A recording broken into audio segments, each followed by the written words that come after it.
کابینہ کمیٹی برائے اقتصادی بحالی نے ایک تفصیلی روڈ میپ پیش کر دیا جس میں 14 خرب اخراجات کٹوتی کا پلان پیش کیا گیا ہے۔ اس پلان کے تحت تنخواہیں، پینشن اور الاؤنسز منجمد ہوں گے۔ افسران کا سٹاف تناسب بھی کم ہوگا۔ کم اخراجات کے لیے غیر ہدف شدہ سبسڈیز اور گرانٹس پر نظر ثانی منصوبہ تیار کر لیا گیا۔ پی ایس ڈی پی اور اے ڈی پیز میں تخفیف کی تجاویز بھی زیر غور ہیں، جبکہ نئی اسکیمیں روک دی جائیں گی اور سپلیمنٹری گرانٹس کی اجازت نہیں ہوگی۔ حکومت نے قابل عمل پبلک پرائیویٹ پارٹنرشپ منصوبوں پر توجہ مرکوز کر لی ہے اور کفایت شعاری اقدامات کے تحت متعدد تجاویز کو حتمی شکل دے دی گئی ہے۔ تاہم وفاق اور صوبائی سطح پر عمل درآمد کا ٹائم فریم واضح نہیں۔ تفصیلات کے مطابق اخراجات کو 14 خرب روپے تک کم کرنے کی کوشش میں کابینہ کمیٹی برائے اقتصادی بحالی نے ایک تفصیلی روڈ میپ کا تصور کیا ہے، جس میں تنخواہوں، پینشن اور الاؤنسز کو منجمد کرنے کے ساتھ ساتھ افسر تا عملے کے تناسب کو کم کرنا شامل ہے۔ نگران حکومت نے کفایت شعاری کے اقدامات پر عمل درآمد کے لیے بنائے گئے جرری منصوبوں کے تحت متعدد سفارشات کو حتمی شکل دے دی ہے، جس میں کابینہ کمیٹی برائے اقتصادی بحالی نے وفاقی اور صوبائی حکومتوں سے کہا ہے کہ وہ بتدریج 1:3 تک افسر تا عملہ کا تناسب کم کر دیں۔ تاہم CCIR اس بات کی وضاحت نہیں کرتا کہ اس نے اس جرری منصوبے پر عمل درآمد کے لیے وفاقی اور صوبائی دونوں حکومتوں کو کتنا ٹائم فریم دیا ہے۔ حکومت نے اخراجات کو کم کرنے کے لیے غیر ہدف شدہ سبسڈیز اور گرانٹس کا جائزہ لینے کے لیے ایک منصوبہ تیار کیا ہے۔ رواں مالی سال کے آخری بجٹ میں 10 خرب 64 ارب روپے کی سبسڈیز کے بل ہیں، جن میں سے پاور سیکٹر کی سبسڈیز 9 خرب 70 ارب روپے کے مساوی بڑا حصہ استعمال کرنے والی ہے۔ حکومت نے بجٹ میں مختلف اداروں اور محکموں کو گرانٹس کی شکل میں 14 خرب روپے کی فنڈنگ کا تصور کیا ہے، لہٰذا اس تمام بڑی فنڈنگ کا تفصیل سے جائزہ لینے کی ضرورت ہے۔ حکومت نے وفاقی سطح پر پبلک سیکٹر ڈیولپمنٹ پروگرام اور صوبائی سطح پر سالانہ ترقیاتی منصوبوں میں کمی کی سفارش کی ہے، تاکہ نئی اسکیموں کو روک کر تمام صوبائی نوعیت کی اسکیموں کو وفاق کی اکائیوں کو منتقل کیا جائے۔ وزارت خزانہ کی جانب سے کیے گئے کام میں اندازہ لگایا گیا ہے کہ وفاقی مینڈیٹ کی وجہ سے PSDP اسکیموں پر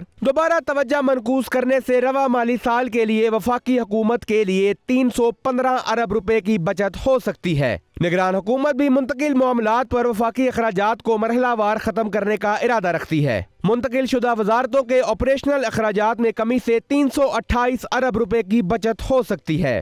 حکومت نے قابل عمل پبلک پرائیویٹ پارٹنرشپ منصوبوں پر توجہ مرکوز کرنے کا فیصلہ کیا ہے۔ وفاقی سطح پر اندازہ لگایا گیا ہے کہ PSDP کا 50% port folio public private partnership authority کو منتقل کیا جائے گا، جسے P3A پائپ لائن کہا جاتا ہے۔ حکومت نے IMF کی شرط پر قائم رہنے کا تصور کیا ہے، جس کے تحت رواں مالی سال کے لیے کسی قسم کے سپلیمنٹری گرانٹس کی اجازت نہیں ہوگی۔ IMF نے پروگرام کی مدت کے دوران سپلیمنٹری گرانٹس پر پابندی لگا دی ہے، لہٰذا یہ رواں مالی سال میں بھی برقرار رہے گی۔